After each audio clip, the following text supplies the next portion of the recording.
السلام علیکم تمام یوٹیوب یوزر کو ویلکم کہتا ہوں۔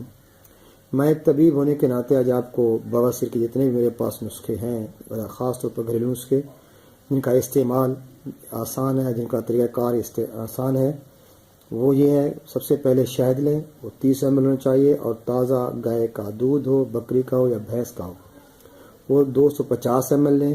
دونوں کو دودھ کو پھر اچھی طرح ابالیں اور اس کے بعد اس میں شہد مکس کر دیں۔ یہ دودھ صبح و شام خالی پیٹ لیں، جو بنے گا اس کے استعمال سے بواسیر بھی ختم ہو جائے گا۔ اور اس کے ساتھ ساتھ اگر اس کے اندر تھوڑے بہت ایک پھل ہے انجیر، اس کے 4-5 دانے کھاتے جائیں تو اس کے لیے بہت فائدہ ہوگا۔ انشاءاللہ ضرور آزمائیے گا اور بہت ہی فائدہ ہوگا۔ اگر ہماری ویڈیو پسند ہے، اگر ہمارا یہ علاج پسند ہے تو چینل کو سبسکرائب ضرور کریں۔ تھینک یو، شکریہ۔